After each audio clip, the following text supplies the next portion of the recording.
This episode is sponsored by MJ's Progress Not Perfection Meeting Center Association. We are in our meeting center where we do all these meetings for mental health and addiction. I can do this podcast anywhere. I can do this at home. I can do this in a closet. I can do this in a basement. It doesn't matter. All I need is somebody else to talk to about addiction and recovery. What I can't do from anywhere is help people with their addiction and their mental health problems. So if you can help out, we do have a Venmo, we have a Cash App, we have a PayPal, we have an address you can send a check to, and, all the money that gets donated goes towards rent, goes towards keeping the lights on, and goes towards keeping the internet on. So please, if you can give $5, $10, $20, it doesn't matter. Anything you can is so appreciated. And if you are a local business, if you're a national business, whatever, and you want to be a part of what we're doing, you can reach out to me and we can talk about how you can be a sponsor. But I'll let you get back to the episode. To the show, Larry. Glad to be here.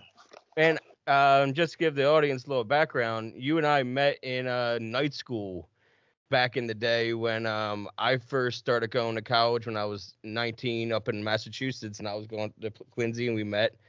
And I knew you were in the program, I knew that you know what I mean, you worked a program of some sort. You kind of mentioned it here and there in passing. I was into my drinking and not even into my using yet when we met. But still, we were always friends on Facebook, and I would see you post stuff, and it would always hit me. And, recently when I started this podcast, I have a new Facebook now. So, and you're not in my contacts. We're just Facebook buddies from years ago from college. And I said to my wife, I got to get a hold of Larry. He was in my classes, and him and I, we were buddies. We were like in 6 classes together, and he always had good stuff to talk about. I liked what he posted about, his program before. I got to find him. And then here we are. I found you, and we got the link up in chat, which is cool. Because how much time do you have now, Larry? A little over 25 years. July 6th of 1996 is my clean date. So what's that? Went to November. So, 25 years. 25 and change. Yeah, that's amazing, man. 25 long years. So, because I met you then, I guess you were 10 years in. You had just hit 9 years then when we met. It was 2005 when I went to school when we met my first semester. So, yeah, you just hit 9 years. So that's a crazy journey, man. Now, what was your drug of choice back in the day? Well, 10, 11, 12 years old, I began to drink to get drunk. So alcohol was my first drug.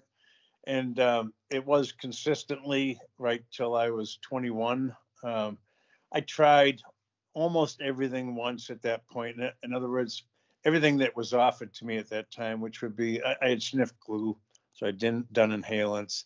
I actually enjoyed mescaline for about was my first year home from the Marines. So for about a year, I liked mescaline, and supply just dried up, and I never chased it. But I switched to cocaine as a predominant drug of choice at 21, and that led to my first treatment center at age 29, 1987. So this is when Coke was Coke too then. This is 80s Coke. And plus, not to give too much away, but you lived in a state where the biggest cocaine kingpin traveler was coming. Mr. George Y. Yeah, I know. Dealt with him directly. Yeah, I was gonna say, because he was coming into town often. Weymouth isn't that far. You know what I mean? From when you're South Shore. And I was living in Quincy during that period. You're in the thick of Weymouth then, right where his hometown was. Yeah. Damn, I didn't even put 2 and 2 together until you said that, and then it all hit. And I was like, oh, I know where that was that pure Colombian. I'm not surprised you ended up in treatment at 29, man. What was it that led you to treatment, though? I snorted exclusively for about 6 of those 8 years. And then my last landlord in Quincy, long story short, he was like a head of the pipe fitters union or something. And he had some money, he invested his hard-earned money well and owned properties. But he owned 2 brick apartment buildings, probably 30 some odd units. Long story short, me and my little brother lived there together, and we were, low level dealers. We dealt to our friends and whatnot, but we had a scale, and everything behind a bar. And it just sat there on the shelf. We never expected anyone to come in with a key behind the bar, but we had some sort of maintenance problem or whatever. And thank God it was him that came in, not a subordinate. He saw the cocaine, and the next time I saw him, he asked, where I was getting my coke because he thought he could get me better. Long story short, he became another dealer. But being a pipe fitter, he also had a blowtorch, and he taught me how to freebase. So they know some tricks with that flame. Oh yeah, and that just began a complete downward spiral. I was married. I had three children at that point. One from a prior marriage. I was married and divorced once before I was 22, and then I was married again by the time I was like 25. My mother's advice to me with marriage was don't get married until you're at least 25. However, she died when I was 16, so I kind of forgot about that in the height of my neediness and needing to have always in codependent relationships. Well, I mean, your mom passes in your teenage years. It's not, that surprising that you find yourself trying to find companionship in relationships to find somebody else, you know what I mean, in your life that way. It's, it's a textbook. You're a smart enough guy now. It's textbook, So, and was the first marriage 22? Was that anything to do with your drinking at the time? It was more immaturity. She was as big, if not a bigger drinker than me. She just passed away a few years ago. When we stayed friends over the years, she was my high school sweetheart. I got her pregnant. We were always on again. Oh, I see. That one makes more sense. On leave one weekend, got her pregnant. My daughter was born 3 weeks before my enlistment in the Marines ended. So she was born on at the base at Camp Lejeune. And I as soon as we got home, we lived in Rockland, Mass, and it was just party on, and I thought she was a little promiscuous. She used a little more than me. She used marijuana heavily since her teen years and drank heavily. So when she would smoke pot, she was really kind of flirty and whatnot. It was my own insecurity, really. Eventually, I just accused her of cheating. I don't know if she ever was. And I left without any proof after about 4 months of being home. And that one sounds about more right then. The whole high school sweetheart thing. And, you come back and you're in the military, but the 25 one, that one has to do with coke, right? Oh, absolutely.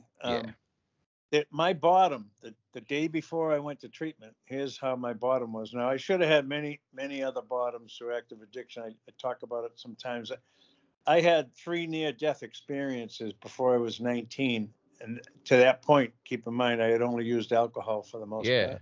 Yeah. So alcohol at 15 got me hit over the head with a full beer bottle in a fist fight that, when the guy's losing, he looks for weapons. Yeah. He smashed me over the head with a full beer bottle right in my own driveway. I was babysitting my little brother. A year later, I got my license, and I was in a head-on collision in a 66 Impala convertible with that first wife in the passenger seat, her brother in the right rear seat, and one of our mutual friends, Dan Mitchell, in the rear seat. And his name will come up again with the next near-death experience. But long story short, I had my license 2 months. It was 10 days before my mother would die. I had a head-on collision in Randolph with another 66 Impala, except it was a hard top.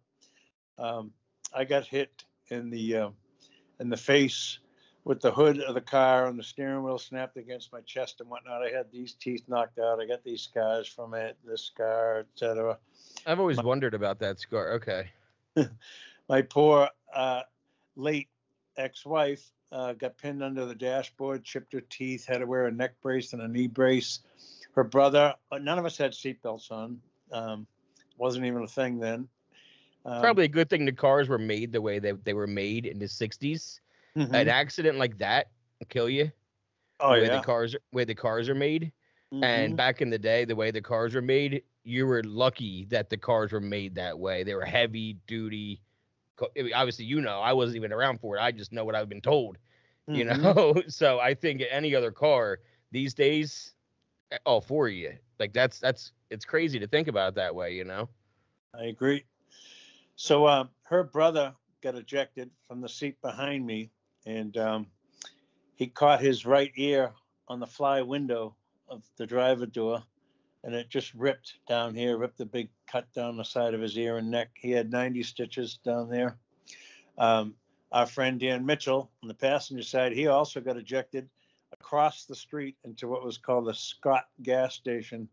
And all he had for damage was hundreds of little glass shards in his head and whatnot, and some road rash from tumbling and rolling into the gas station. But all four of us went to separate local hospitals, and all four of us were back out drinking together the next night. To show you, I'm not even surprised. I'm not surprised by night two. I'm not even surprised by that night two. And the way they handle things back in the day, it just that's why we have the rules that we have now, the laws that we have now, and the things in place, for drinking and driving that we have now, especially for teenagers and stuff like that. When you get caught once, it's not a slap on the wrist anymore. I didn't even know UI from that, and that's what I mean. Yeah, they didn't come to the hospital back then. They didn't breathalyze you back then. If there was a fatality, they might draw your blood in the hospital. Before that was, there was a law against that, like with HIPAA privacy and everything. Yeah. And not giving permission to have your blood drawn and so on. Yeah, but, I mean, I've had a friend, it was Christmas Eve in 2011, and him and our other best friend were driving back to his house in the middle of the night, and he was sober. He wasn't drinking because he was going to be driving. Our other friend was smashed, because he wasn't drinking. And it was on a back road in Jersey, and next thing he knew, he woke up in the hospital. He, turns out he went head-on collision with a guy that was a blackjack dealer in Atlantic City. They don't know what happened because they blacked out from the pain in the accident. That guy passed away, unfortunately, and my friend Vinny woke up in a hospital bed handcuffed to it. Ugh. And, he was sober, but they smelled alcohol in the car because of our friend. So they immediately assumed it was him, didn't even, and they just took him to the hospital and arrested him in there. And he ended up doing 6 months for vehicular manslaughter, even though he was sober, because our other friend couldn't take the stand for whatever reason to talk about it. So he had to just, but still, man, that just, I've seen it happen. That's what I mean. I've seen it happen the other way around where it didn't work out. I got to let it. Yeah, so I'm on the move. No, that's fine. Yeah, you're good to go. So you're out drinking the next night, and you said his name was going to come up again. Was that the next one before 19? Yes, sir. So fast forward, I'm in the Marine Corps. I'm homesick. I'm on again, off again with the same girl. And, but, I just came home a lot to party with my friends, as if, Marines didn't party. But, I was more of it was my ego, right? I was a big shot up here. My friends love to go out and get rowdy, together. And down there, all Marines are rowdy. I didn't stick out in the crowd. So it fed my ego to come home. And I'd leave Friday right after work, like 4:30, 5 o'clock, 13-hour drive home, get home Saturday morning to the house I grew up in. My mother was passed, my dad, my little brother lived there. I would just crash, get up in time to party Saturday night, party all Saturday night into Sunday morning many times, and then get a couple hours sleep Sunday and try to leave by noon to get back to base by midnight and get a night's sleep before work, all to party with my friends from Camp Lejeune, North Carolina to Randolph, Mass. But anyway, Danny Mitchell had joined. He was a year ahead of me in high school, and he had joined the Army right after that car accident, pretty much. And he had been off in Germany doing, 3 or 4 years over there. He was an MP. And I had heard through letter, you keep in mind, all we had then is dial phones and letter. Yeah. I heard that he was coming home for 2 weeks leave before his next assignment. He was coming home from Germany. And me and this other Marine, Billy D'Amato, who I partied with, he was from Billerica. A lot of times he would drive home with me. This particular weekend, he came home with me, but he wasn't going to Billerica. He wanted to hang out. And we picked up Danny at 7 a.m. on Saturday morning. He was a big Irish drinker. And, into his Irish heritage, his dad was directly from Ireland. He was a Quincy cop, Danny's dad. We went to the Blarney Stone in Dorchester and began drinking at 8 a.m. That bar opened. And I drank tequila for about the third or fourth time in my life. And every time I drank tequila, blood was drawn somehow, whether it be from me punching somebody else or someone punching me or whatever. And we drank all day. It was about 6, 7 p.m. Back then in Randolph, you could take a bus to Ashmont Station, and then you could take the Red Line up to the Blarney Stone. Braintree didn't exist at that time, the Braintree T. So long story short, we drank all day and we walked back from the Blarney Stone to Ashmont Station, just kind of ragging on people and pushing each other around and, you know, being fun drunks like we thought we were. And we got to Ashmont Station, and there's a package store and a bar right next to each other across from the station at that time. I went into the package store to get a 6-pack for the bus ride home, which is about 15 minutes, 20 minutes. You know, 2 beers each for me, Danny, and Billy. And Danny is a whiskey drinker. He went into this Irish bar next door to have a couple of shots while I went in the packy. Billy just sat out on the steps of the packy. I wasn't in there 2 minutes. And Billy come running in. My nickname is Hiltsy. And he says, Hiltsy, you got to come. Hack. That's Danny's nickname. Hack's getting the shit beat out of him. So I ran out there, and sure enough, the 7 or 8 guys just kicking him, punching him, throwing shit at him, beating the fuck out of him. Because, you know, he was rowdy and cocky and probably said the wrong thing. He was also a big bigot. And but anyway, it was all, you know, white, long-haired men beating on him. So whatever he said ticked them off. And I jumped into the fray.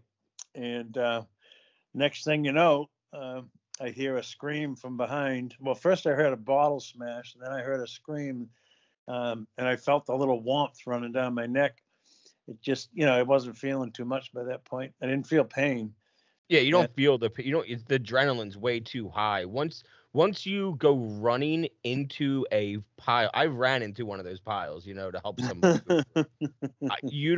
Once you start running, you don't feel a thing until when, you know, hours later or minutes later. But the adrenaline rush that you get, you can get hit in the face as hard as that person wants or can. You're not going to feel it. You'll feel it, but not right then. So what did you feel eventually? Well, I honestly never felt a lot of pain from this incident, you know, that I remember anyway. But the scream said, "Oh my God, you cut him wide open." And what had happened was the guy, it was a broken Heineken bottle. I saw it on the ground afterwards. He stabbed me in the neck 3 times, back here, in the ear, and up here in the head. 5 times total I was stabbed. And I was basically too drunk to go get assistance, and woke up in Kearney Hospital the next morning. But I actually woke up in a stranger's house, and they took me to Kearney Hospital. I was sobered when they woke me up. I had sobered up. But how old were you? And you were 19? I was 19, yeah. Yep. And so it was legal to drink though when you were 19, right? Yeah, 81 was when they changed the drinking age to 21, I believe. Correct. Yeah. Yep. Okay. Yep. So yeah, I could drink most anywhere by that point at 18.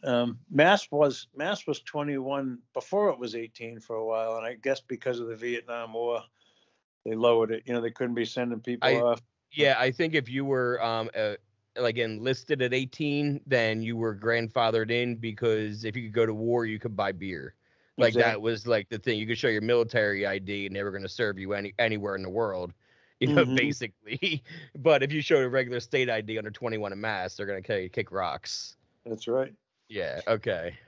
So yeah, you know, I was an addict long before I knew I was an addict, and I just, you know, my vehicle was different than most at that time. You know, I could get as fucked up and as much trouble on alcohol as anyone else could on heroin or coke or whatever. So now you're 29. You're already divorced a few years.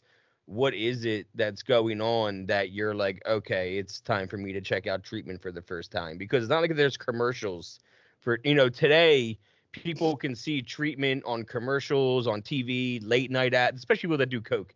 You know, they're seeing late night ads on TV for treatment. You know, they're seeing Facebook posts, TikToks, it's everywhere. They're seeing there's recovery possible today. Well, believe it or not, 1989. Similar in 87. Here's how it kind of went 87. down. This wife I had been married to at that time 4 or 5 years, and we had 2 children. So they were 2 and 4 at the time. And the second of those 2 children, the youngest, he was born March 11th, 1985, and he was born with an encephalocele. And if you don't know what that is, it's a sac of tissue that develops in the womb because when we develop normally, we have a knot at the back of our skull. Everyone has a bump at the back of the bottom of their skull. Mm-hmm. That's a fusion. That knot's a fusion because your skull, I'm told, forms like this, and then it kind of seals in the back. So he had a birth defect where that didn't happen, and as he was developing in the womb, and we had no what do you call them, the ultrasounds or anything like that with this particular child, even though we did with his older brother. They would probably would have encouraged us to abort this child, but anyway, he was born with what looked like two heads because he had this big sack of brain tissue out the back of his head, and he had to go into emergency surgery immediately at Floating Hospital in Boston. And they saved his life. Now, fast forward to today, he's still alive. He's been in homes most of his life.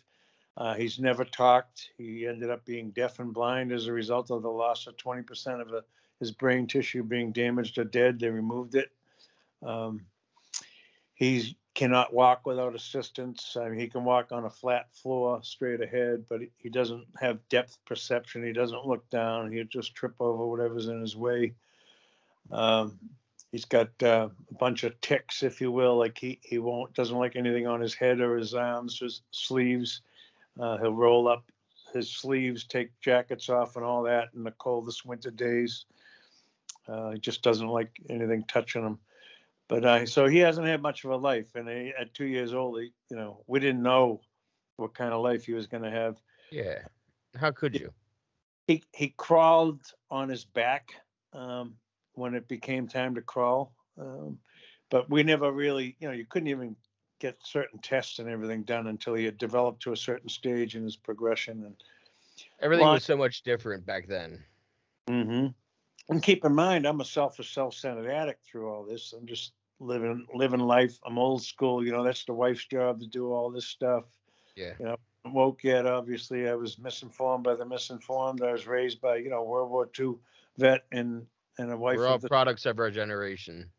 Exactly. So these are not excuses for my behavior, but they're reasons and factors. And I was just ignorant and selfish, and left that stuff to her, and she was doing a great job raising my 4-year-old and all. But I'm still going to work, so I think I'm functioning. I'd always been in the computer industry. Thank you to the Marine Corps for training me in the computer field to that point. So I started out as a computer operator and became a programmer, and now I'm out and I'm in computer sales after progression of jobs. I was now out of the Marine Corps 9 years at this time. And so I always had good jobs. I had 2 jobs to pay for the first divorce for a while. And so when I met this girl, she was a coke user. I knew her brother since we were teenagers. And the whole family was addicts, basically. And he was a gambling addict along with me. And long story short, it was more a lustful, sexual drug-fueled relationship. However, once she got pregnant with our first child, she was able to shut it off. And between children, she turned it back on. And when she found out she was pregnant a second time, she turned it off.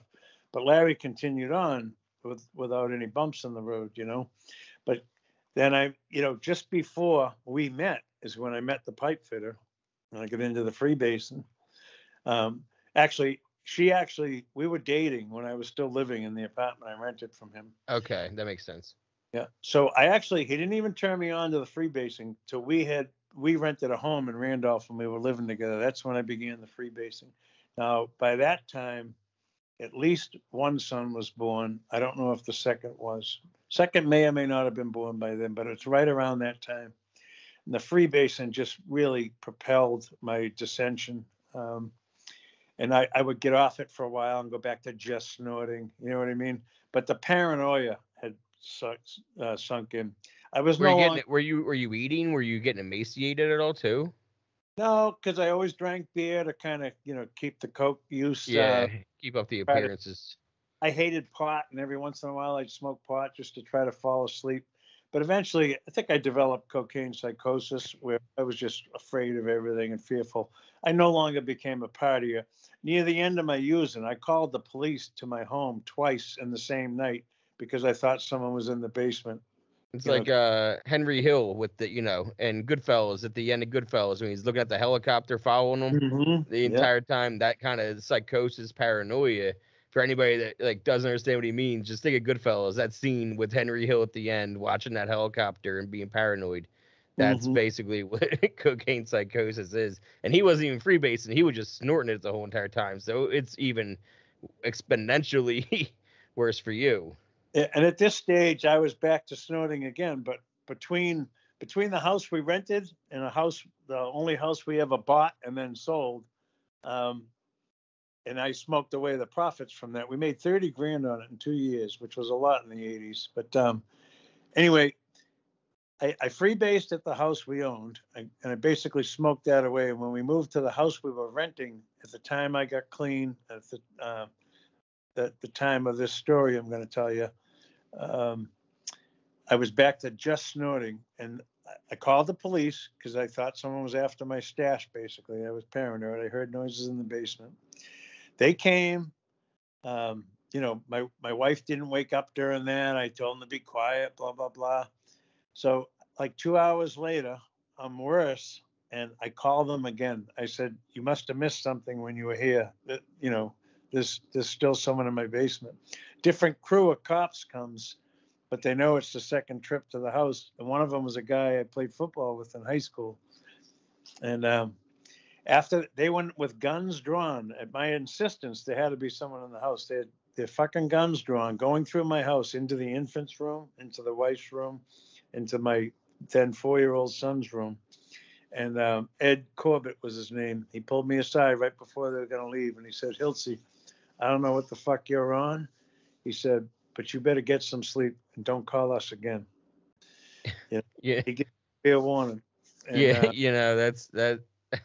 I'm only laughing because I don't resonate because I've never done it, but I was just talking to my sponsee recently, who is so 4 months sober from meth for the first time since he was a teenager. He's in his 30s now, 15 plus years, never been this sober in his life.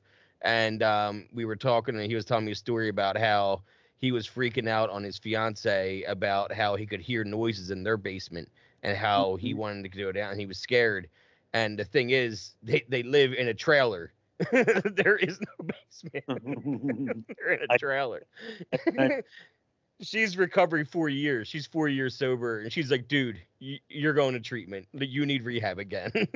So I get that. I've heard that story of the people in the basement of the psychosis. That's why I was laughing. I was just talking about that. It's funny. So so I mean, it's not funny, but I mean, February 22nd, 1987, was my son's 4th birthday.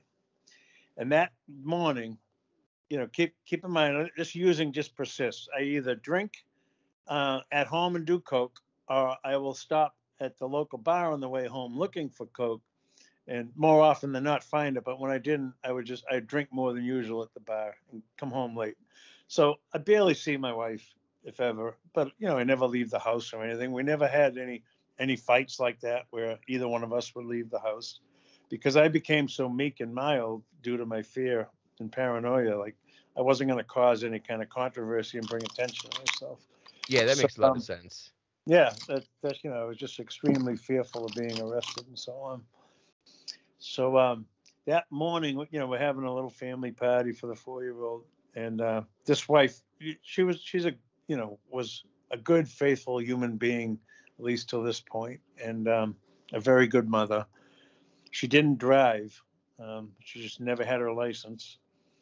But anyway, she pulled me aside and she said, "I need a favor from you today." And I thought she was going to send me out, for cake or some shit or whatever. And I said, "What's that? What do you need, hon?" And she said, "I don't want you to do what you do every other day today." And I knew exactly what she meant, but I said, "What do you mean by that?" And she said, "Well, I don't want you in the bathroom all day or hiding in the basement all day. Or if you just have to run out and get something during the party, I don't want you gone all day, because that was my behavior." So she said, "My family's asking questions and I'm tired of, making up lies to answer them. And so I just want you to be normal today." That makes so much sense. The bathroom, the basement, somebody needs bread. I'll get it. No, there's 4 loaves here. I got it. At the door. See you That in would be 4 me. hours. Yep. Yeah, I get it. Like any excuse to like run an errand for This somebody. episode is sponsored by MJ's Progress Not Perfection Meeting Center Association. We are in our meeting center where we do all these meetings for mental health and addiction. I can do this podcast anywhere. I can do this at home. I can do this in a closet. I can do this in a basement. It doesn't matter. All I need is somebody else to talk to about addiction and recovery. What I can't do from anywhere is help people with their addiction and their mental health problems. So if you can help out, we do have a Venmo, we have a Cash App, we have a PayPal, we have an address you can send a check to, and all the money that gets donated goes towards rent, goes towards keeping the lights on, and goes towards keeping the internet on. So please, if you can give $5, $10, $20, it doesn't matter. Anything you can is so appreciated. And if you are a local business, if you're a national business, whatever, and you want to be a part of what we're doing, you can reach out to me and we can talk about how you can be a sponsor. But I'll let you get back to the episode. Family party, and like we're talking about the holidays now too. During holiday parties, especially, any excuse I could find, like, oh, blah blah blah needs a ride from the train station, I'll go get them, and then make a stop on the way there, or have my guy. I used to have them do drive-bys if they could come to me as out. I'm like, all right, I'm going out for a cigarette. No one come with me. I got to make a private phone call, and then just like throw like money to it. Like, oh, they asked for directions. Then going to the bathroom for 10 minutes. Like, yeah, I I get it, man. The holidays are rough. I mean, I'm glad now I can get through the holidays, pretty easily, when it comes to being around drinking and not be triggered. I can be around my brother and sister while they're enjoying some drinks for Thanksgiving and it not be like, oh my God, I need to drink with it. I don't feel that anymore. And it's a lot to do with working the steps and working a good program and having faith in that. But we'll get to that too. So now she says that to you on that day. Does Larry follow through with that request? He did. He complied. I pretty much just drank a few beers that day, which was, that was like drinking water for me. And the party was approximately 1 to 4 p.m., I think. And, now cleanup's all over. And when it came time to put my older son to bed, I either had to read to him or watch one of his 2 favorite videos, which were The Wizard of Oz and one we had taped off TV on VHS of the Ewok Adventures. He was into the Ewok movie. It was like an ABC primetime movie or some shit back then.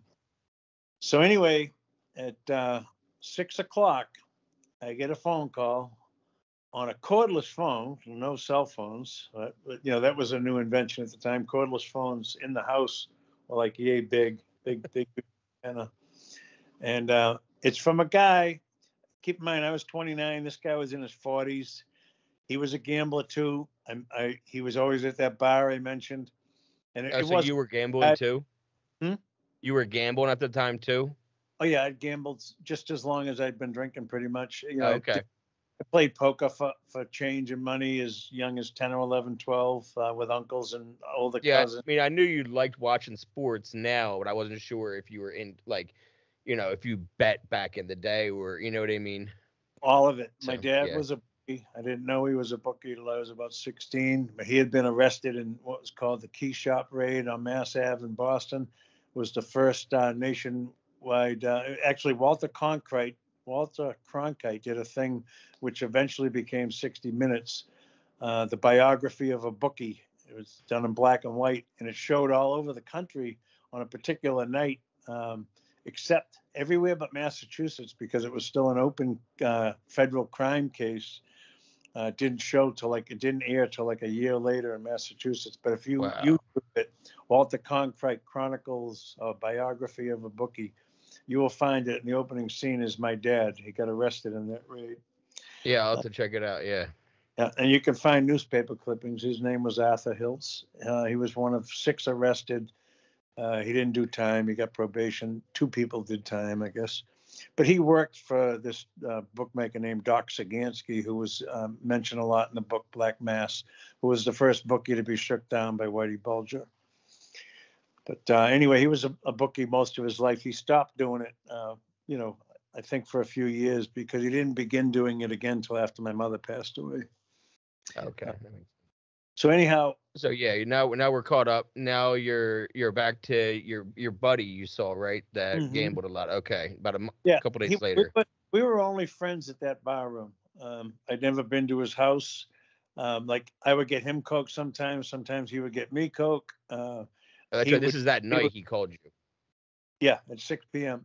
He would call in bets that I would forward to my dad sometimes, and if I owed too much money to my dad or other bookies he was affiliated with, then I would call in bets to him. Yeah. So anyway, he calls, and he turns out he lives less than half a mile from me. I had known that, but I'd never been there. And he says, "Hey, trying to get a few guys together tonight, play some poker, drink a few beers, and we'll get some 8-balls." And I could not say no to that. My wife's standing there like across the room listening to the call, and I got the phone in my ear and I'm making up the story as I go along. Like he's talking to me and I'm like, "Oh yeah, Joe, so you need help moving this evening? Gotta be this evening? Yeah, I can bring the van. I have a fucking 1984 Plymouth Voyager, right? A little minivan.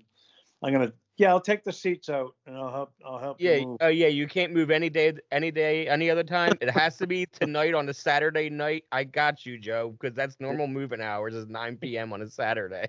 Exactly. Now, of course, my wife is, she's naive, but she's not stupid. And the whole time I'm talking, she's doing this.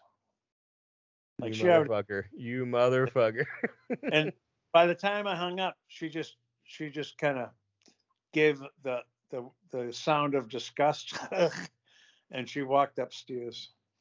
So I got. Well, she knew you, man. She's like, I'm not even going to try. Exactly. He's going to do what he's going to do. I'm going to let him know how I feel and then leave on that because he's not going to give a shit anyway because he doesn't care about anyone but himself anyway. That's right. So now I know I got to get my son to bed. She knows that's the only game she would play there is, look, I'm not putting him to bed for you. You know what I mean? Like, yeah, you can go. Just you got to do your job, man. Exactly. Finish your job. Had I been out, of course, she put him to bed at 7, right? But anyway, I'm trying to get him to bed early. So I ask him, does he want to watch the Ewok adventure? Because I know it's only an hour and I can fast forward through certain parts and whatnot, right? So I dope fiend him into watching the Ewok adventure. I put him to bed and off I go to this dude's house. Now, I walk into the room. It's just Joe, who I know, and a guy I've never met before. Can't even remember his first name, but that's it. It's just those two and me. I sit down at the table. They're having a discussion. They're both in their 40s. I'm 29. And the discussion is sort of like one guy telling the other guy how the second wife sucks, and the other guy saying his third wife sucks, and his stepchildren suck. The business owner saying his customers suck. The other guy's saying his boss sucks. It's just all this everything sucks conversation, right? And it's like I'm not even there. I'm not even in the room. They kind of wave to me. They don't get it. They get up and shake hands, and that's about it. Introduction, and they continue on with their conversation. But eventually, Joe says, "There's beer in the fridge," and he points to the fridge. He slides me an 8-ball, and then eventually they finish their conversation. He starts dealing the cards. After a couple hands of poker, Joe looks at me like I got penis growing out of the side of my head or something. He gives me a real funny look. And in the meantime, there's either the Celtics or the Bruins are on in the background. It's February. It's winter sports time. I think it was Channel 38, so it was probably the Bruins. But every commercial break, there was a commercial for 1-800-COCAINE. If you've got a drug problem, call this number. That's what was on back then. Remember I said that's going to play into the story? That's right, yeah. That was going on then. It was the beginning of it. And I'd seen those commercials for months or years. And the only thought I ever had was if you call 1-800-COCAINE, maybe they'd hook you up with pure cocaine, or maybe they'd get you a legal drug dealer that would mail order to you from another country or something. Or it's probably the cops. The cops are waiting on the other end of the phone to come out and get you. You just timed yourself out. Exactly. That's the other thing I thought in paranoia. Yeah. It was a trap. I can see that. Head up.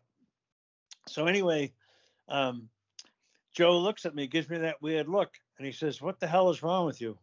And I said, "What are you talking about?" He said, "You haven't even touched your blow." And I don't know where this came from, but I paused just a couple seconds, and I said, "I need help." I never uttered those words in my life about anything. I thought I was a tough guy, and I was a Marine, and I didn't have any feelings. I'd been shut down pretty much since my mother died and all that, and just burying my feelings. And I couldn't show emotion. I wasn't allowed to. Basically, the way I was raised and the way that I was trained in the Marines. So the only emotion I could show was anger and sometimes laughter, but never true happiness or joy and or sorrow. But that's what I said to him. And the two of them looked at each other and they pointed to the TV and they said, "What about that fucking number? It's always on the commercials, right?" So, I mean, we had it memorized, 1-800-cocaine. All three of us knew how to spell. They made it easy, especially that word. Yeah. And I called them and they asked me, what I had for insurance. I have Blue Cross Blue Shield because I always had the good computer jobs, even though I never held them. For the longest job I'd ever had in my life till I opened my own business was my 3 years in the Marine Corps. I couldn't hold the job longer than that. So I called. They told me, what I needed to do. I needed to enter a treatment center. They recommended one in Newport, Rhode Island. It no longer exists. It was called Edge Hill Newport. It also had the nickname of being Betty Ford East. I had no idea where I was going, what was going to happen there. But I don't even remember if I did the coke that night. I don't think I did because I felt pretty good in the morning. I got a semi-normal night's sleep. But I called my father at like 6 a.m, asking him for a ride to get me there by 9 a.m. because he didn't 100% know what was going on, and I needed to tell him what was going on. So I killed two birds with one stone. And I'm sure he had an idea, right? You're talking to your dad all the time, like putting in numbers. Like he had to have had an idea of like you looking different or sounding different sometimes. Yeah, I think he did. Acting erratic or saying he thought weird it was shit. from over drinking or alcohol use. He was a little naive to how that drug would make you feel. That's true, though. I could see fathers. I mean, my dad did that with me when I told him I was going to rehab for pills. He thought it was for weed. He goes, "For what? Smoking?" I was like, "No, I don't really smoke as much as you think. It's really, you know what I mean?" So, I could totally see that now that I think about it. So, anyway, he gives how does your wife take it, though, that you come home and you're like, "Hey, actually, we talked last night and." I don't have a strong memory of that, but I believe, she was supportive. In other words, to the point where like, well, no shit, you need help, but she also, because she didn't drive and now I'm leaving her completely alone with two children and no transportation. She wasn't disabled, yeah. That I was going to go away for what she thought, initially it'd be for a few days. When she found out it was 4 weeks, it leads to a whole nother part of the story. She ended up having an affair while I was in treatment. And I got out of there with 45. I had 30 days clean when I got out of there. I was home 2 weeks. And she told me she was in love with the dude she had the affair with and wanted me to leave. I found out about the affair about 2 weeks into treatment. I called home and a babysitter answered. And, she never went out on her own. But her and her best friend were both having affairs. The best friend had started long before my wife's affair started. Mine started while I was in treatment.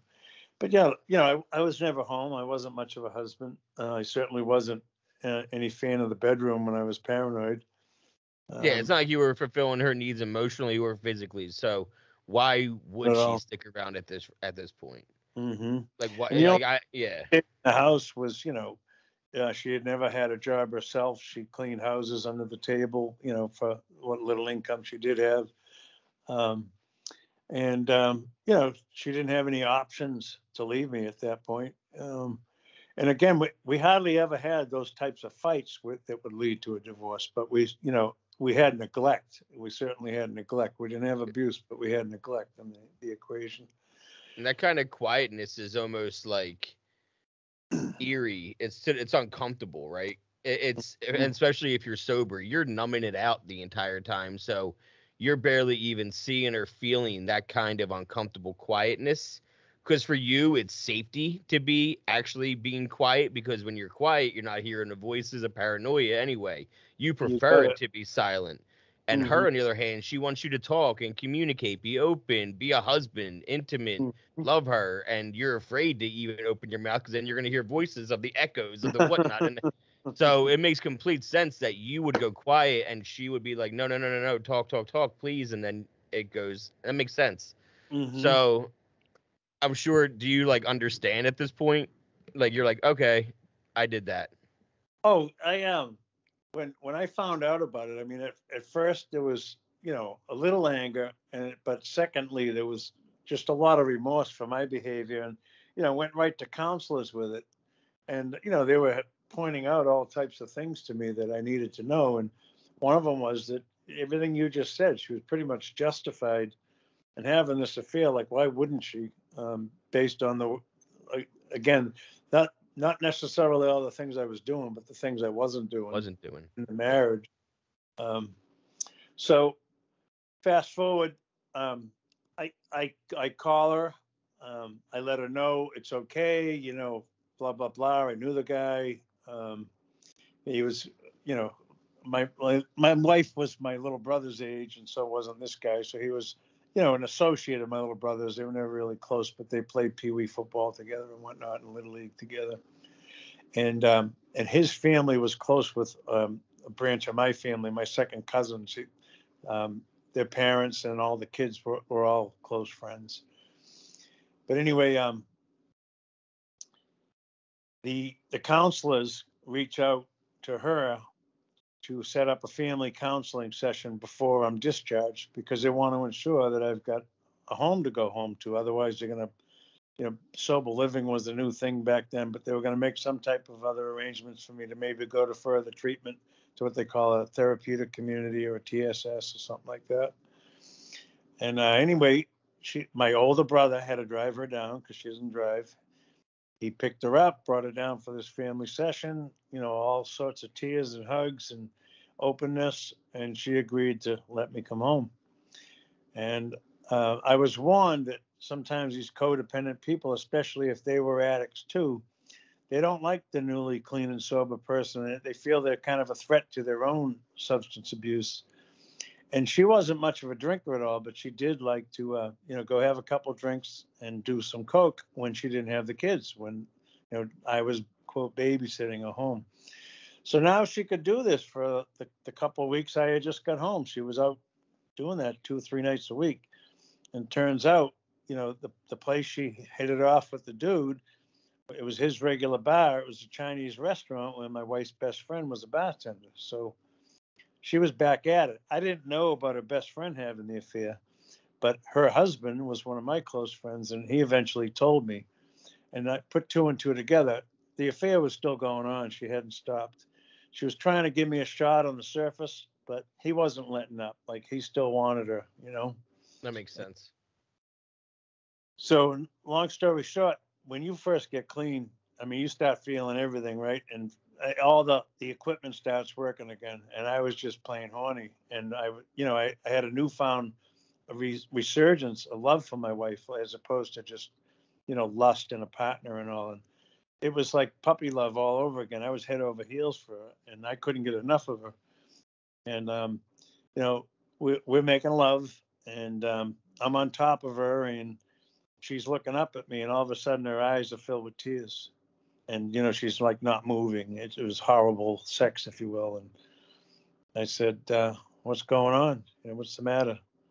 And she just cried and sobbed a little more. And she said, I'm in love with David, and I want you to leave the house. And I was just shattered. My world was crushed. And I left the house. And I stayed clean from that day, February 22nd, 1987, until sometime in 1996, when I picked up heroin. But between then and then, That's why I have a clean date. Excuse me, I picked up in 1993. I got clean again in 1996. So in 93, that's okay. So 87, that's, it's shot. Obviously, you just had a lot of different life events happen all at once with treatment. You come back and now you're happy again. And then boom, you're out again, but you Mm-hmm. stay clean. Were you working a program? Because it sounds like you might have been working. Absolutely. Okay. Because That you went right center, to your therapist. Nobody would have went right to their therapist unless they were already kind of bought in on a program, you well, I didn't know? have therapists other than the counselors, That's what I that meant, counselors. Yeah. saw I in meant treatment. But you reached out. I did reach out. I hired a family therapist to try to save the marriage because she wanted to continue on with this lover. Um, I got advice from other people in recovery that, hey, you're newly clean, don't go through this alone. You should get outside help, etc. I was doing both fellowships, AA and NA, as far as meetings go. But in this treatment center, um, I've known for a long time that I got incredible treatment there, and I got a head start on recovery that a lot of people don't get. I learned things there about the disease of addiction. They treated from the disease concept. They did not provide any medically assisted treatment or anything at that time. Um, they provided minimal psych services, but they gave some. But they had this center was so thorough. Not only did you have groups 3 or 4 times a day with your peers. It was a peer recovery based center. In other words, I you would love tell that. a story after a week on the unit, and you would be listening to other people's stories those first 6 days. And once you told your story, you became you opened yourself to peer input Peer and support. feedback, Yeah. and they told you what they thought your defects of character were and what you needed to work on and so on. And I was told at that time that what I will never forget, and that is that I was an egomaniac with an inferiority complex, and I was told that by a self-described piss your pants street drunk named Dory, who worked the combat zone until she was in her 50s, and she got sober. She had no licenses, no degrees, no nothing. She was Yeah. just a bus, and she knew how to call a spade a spade. Yep. And, So I gotta ask because there's a lot of people, even including myself, that you get 5 years. That's and especially when you're working a program, I know how dedicated you can be to working something. It's a scary thing to think about somebody with a strong recovery having a bad relapse after almost 6 years of clean time. I was 6 3/4 years by the time I picked up. And like Yep. a true 6-year-old, you're counting the quarters. I appreciate that. So you're 6 3/4. What happens at 6 3/4? I stopped doing in reverse order everything that I was taught in that treatment center and what I was taught in the 2 12-step fellowships. So I was Textbook taught, relapse. yeah, I was taught right away to get clean and a day at a time, don't pick up. And how do I not pick up? I get some type of connection with a power greater than myself, whether that be some spiritual or religious deity, or it just be the Fellowship of Narcotics Anonymous or Alcoholics Anonymous. I believe in something greater than myself, and I ask that power to remove the obsession to use and help keep me away from a drink, a drug, and a substitute for one day. I was taught to plan my day around a meeting and attend that meeting. And if I attend that meeting and I like the group, maybe eventually I join the group and I get active in the group. I was told that if I found someone whose recovery I found attractive, if they had what I wanted, not in a material or a physical sense, but they had the spirit and mentality and energy that I wanted, that I would ask that person to be my temporary sponsor. I was told to, if I had a successful day and I didn't pick up a drink, a drug, or a substitute, and in my case, or gamble, I used to pray for that too, because that would be a substitute, gambling or shopping or sex. That I would thank that same power that I prayed to in the morning and had asked for help for another successful day. And I would go to sleep and with serenity in my head and heart. And I would wake up in the morning and repeat that process over again. I eventually would begin working steps with that sponsor. And eventually I would get to the point where I could give back and I would sponsor other people and pass it on. So fast forward, at 3 years clean, I moved from Randolph to where I live now. For 31 years, I've been living in Cedarville, the southern part of Plymouth. And around that time, not only did I move because I wanted to buy a home, um, a couple months before that, I had started shopping in this area because I took a job in Kingston, Mass, and I wanted to be a little closer to that. And it was a great job because I was offered a piece of the company. After a year, I would have a piece of the company as the lead salesperson for this guy in the computer field. Long story short, things are going well there.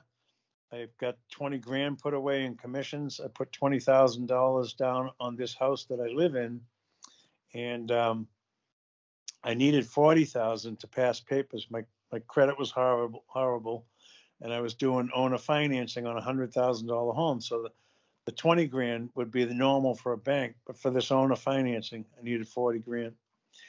And I was making the kind of money where I could make a commitment like that. But I'm now 30 days from passing papers. Back then, it would be about 90 days was normal. It's not like today where you can pass so quick. It was a little longer, I think, because it was owner finance. And I'm owed more than 20,000 in commissions. And my boss hadn't paid me commissions in a few months for two reasons. One was he told me he wanted, if I could defer it for a little bit, he wanted to kind of reinvest it in the company and he'd be able to pay me even a little more on the back end.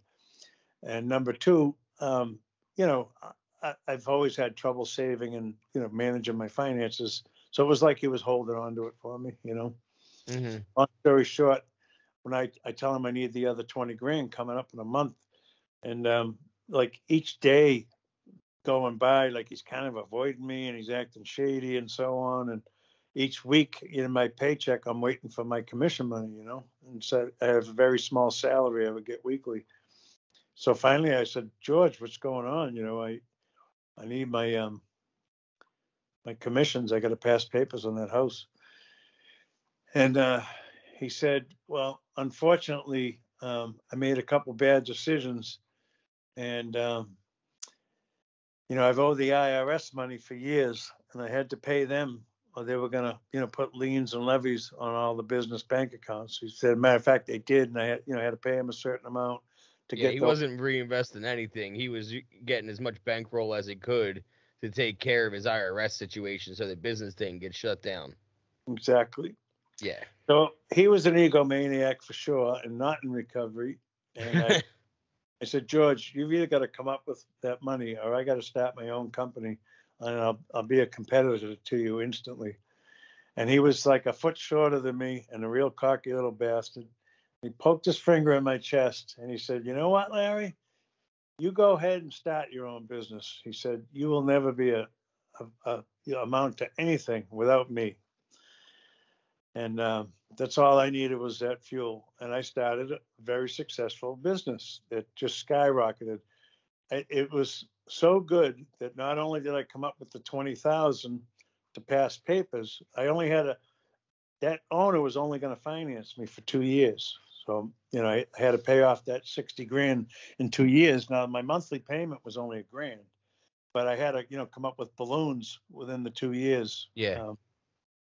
And then hopefully, improve my credit and just obtain conventional financing. But I did so well with the business that I ended up paying off the house completely in cash within the 2 years. That's never, awesome. Never had to get the financing. Is that the house you're still in? No. No. Okay. That business since 2001, I believe. Okay. But no, I'm in the recovery field now. I actually work for Gosnell. I'm a recovery coach currently. Oh, cool. Okay. And we'll catch up to, where you are now. Cause what happened in 93? So, because you're running your business for 3 years now and it's doing well. You own your own house outright. You don't have a payment on it by now. Oh yeah. Now I'm 6 years clean at this point, and at about 5 years clean. Keep in mind, about 45 miles to move, right? And all my regular meetings are back up in Randolph on the South Shore, Quincy, Brockton, Abington, Rockland, Weymouth. I get it. Yep. I know where this is going. Yeah. Start a new job, new location. There's no NA down here. I'm doing mostly NA. By the time I had probably 2 years clean, I was switched to exclusively NA as opposed to an equal mix of AA and NA prior to that. And so I never networked down here. I didn't reconnect. And I'm getting busier and busier as the success is happening. And I'm working 8, 10, 12, 14, 16-hour days eventually as the business grows. By 1994, 5, where the business peaked, it was an $8 million a year business with 18 employees, and I had 3 locations. Wow. So I started to phase things out in reverse order. The first thing I phased out was less meetings. Then it was less communication with other addicts. Then it was less communication with my sponsor.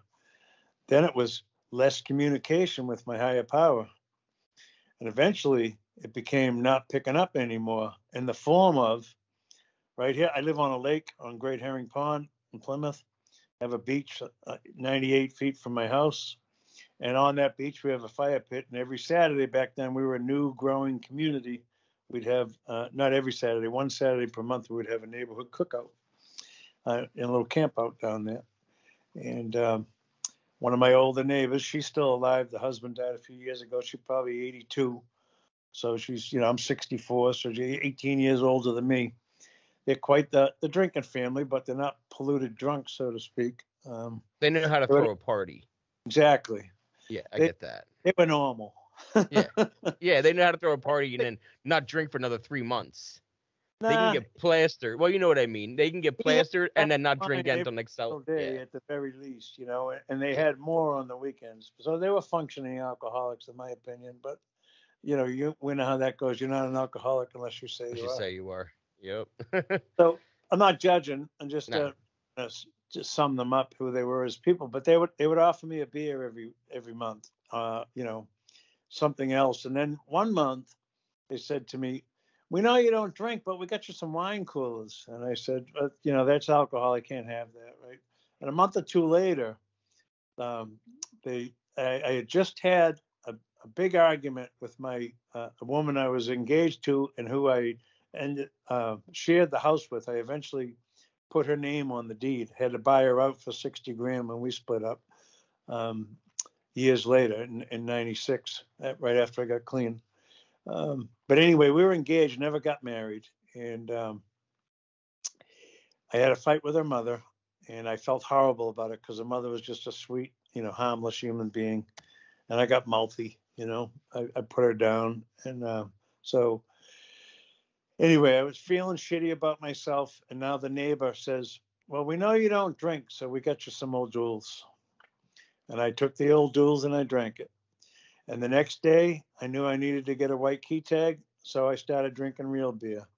And during the 6 3/4 years, I hadn't been drinking all types of new beers that come out. There was this Lighthouse and Corona Light and Bud Light and all these beers I had never drank before. I was going to try them all. So that was working out for about 5 or 6 days. Then I started drinking mixed drinks again. And then by the 10th day, I got a call from a female that I grew up with, that I also went through the Big Book step study process with. And I had heard she had relapsed. She called me to tell me about a guy I used to sponsor. A mutual friend had been found naked in his own bed in his apartment in the same complex I used to live in, coincidentally. Dead. He had overdosed on speedballs. He was mixing cocaine and heroin.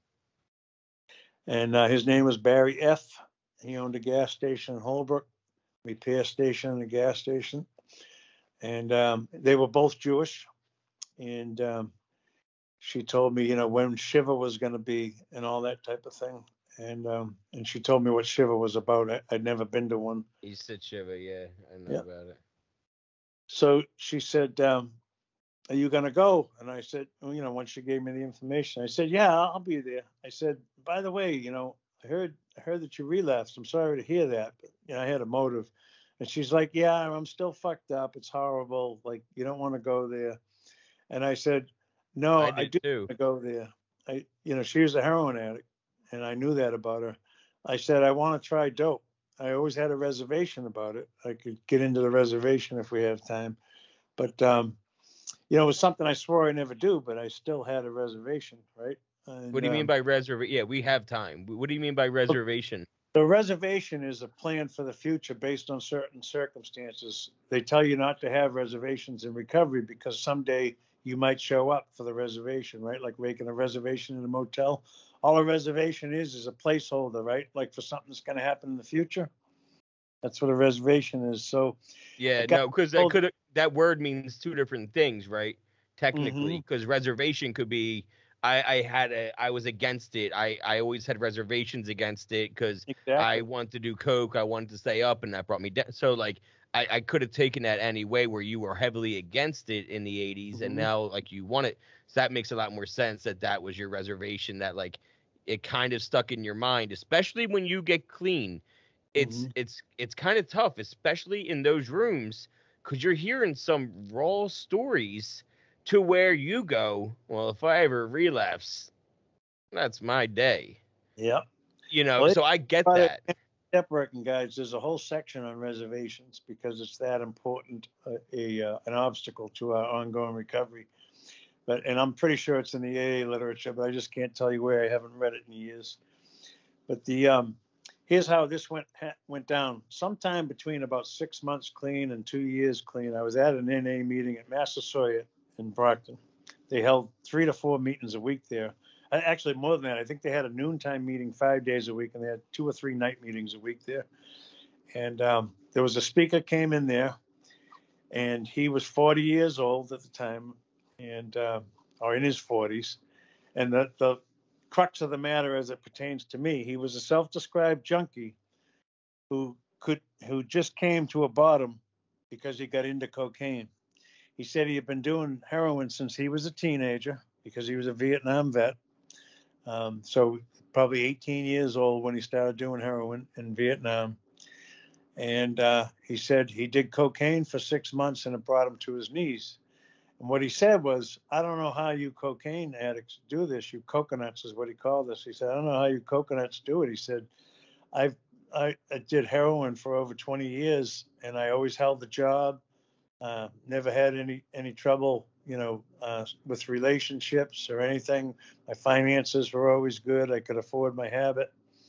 And he said, I get into cocaine and I lost my marriage, lost my job, losing my home, the whole bit.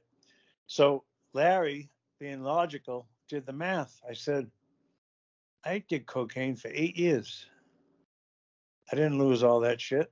You know what I mean? I did lose the relationship. I did lose the house, but I didn't think I lost all that shit. Yeah. I didn't get brought to my knees for 8 years. He got brought to his knees after 6 months. If he could do heroin for 20 plus years, how long could I do it for? So add that to the fact that now I got 6 figures in the bank at all times. Heroin's $4 a bag at that time. I'm like, my reservation was if I start doing heroin, I could probably do it 20, 30 years, never go broke. Ain't going to be like cocaine and take me down in 6 months, Exactly. So I had a reservation. So as soon as heroin became available and I wasn't fearing relapsing because I'd already relapsed, It was like Donkey Kong. So she said to me, Larry, I am not going to get you heroin. She said, I'll feel like John Belushi's girlfriend. I refuse to do it. She really cared about me. She's a good human being, even though she was in relapse. But I just fucking nagged her and nagged her and nagged her, and she hooked me up with a contact. And I in the beginning, I would go to Providence, which is 60 miles each way, once a month, then once a week. And then by the end, I was going once a day to see the man. And I never did coke again. I quit smoking cigarettes at 3 years clean, May 22nd, 1990. I haven't had a cigarette or cocaine since I stopped doing each of them successively. I didn't have cocaine since February 22nd, 1987. As I speak today, I haven't had a cigarette since May 22nd, 1987. No, 90. May 22nd, 1990. I was in this house like 6 weeks when I went to see the Mad Russian to quit smoking. And he's still alive, but he's no longer practicing, I guess. He closed down during COVID. But yeah, that's it's probably a good thing that you had still quit smoking by the time you got into dope, because and when you're doing coke, you're smoking cigarettes, but you're only really smoking cigarettes because you want to feel it with the drip, right? You know what I mean? There's that drip, and then you want to smoke and feel the drip and everything. Can I ask if you got into shooting too, or were you just sniffing the entire time? I sniffed for 2 years, and I was shooting the last 6 months. I'll tell you how that goes. Also, I'd never shoot, right? So, and that's to the point of like what I'm saying is like the higher you were getting though on dope, I've done this a million times with my cigarettes because I am still a smoker. I am working on quitting, but I'm still a smoker. That I would fall and I had holes everywhere. And I'm smoking. I started my opiates in 2007 when Fire Safe cigarettes came out in 2006. 1990s, Fire Safe cigarettes didn't exist. Now there's extra layer of paper so that they go out right away. Back in the 90s, if you were falling asleep on dope and you were dope sick or whatever, falling asleep, passing out, nodding off, you were burning holes all throughout your couch, body, or burning on your house. So it's actually a good thing that you didn't pick up smoking again because your wardrobe. I remember riding shorts filled with cigarette burns in rehab because all the shorts I wore or like had. And I'm sure anybody that's been to rehab can relate. All your rehab clothes have holes in them from cigarette burns. Well, luckily for me, I was a fanatic, even smoking. I hated my ashtray in my car to have ashes in it. I would dump my ashtray, like at every stop, or dump it into a bag within the car all the time. So even in my sniffing coke days, I would go from 2 packs a day I smoked to 4 if I was doing coke. And I would have one in the ashtray that sometimes would never get smoked, but I'd be lighting the next one off the lit one, hardly using my lighter, right? We call that monkey fucking. I didn't want to use the lighter fluid up on a cigarette. I wanted it for the pipe, right? Oh, yeah. And back in those cars, they had the old-fashioned cigarette lighter. You push in, it pops out, you put it up against, and you're good to go. Now, what made you jump from snorting to shooting? Were you hanging out with somebody that was shooting? They did it in front of you, and you're like, how do I do that? Like, nope. What was it? To those, okay, keep in mind, here's a guy who was clean a long time, and he's a local businessman. I wanted nobody to know about my using.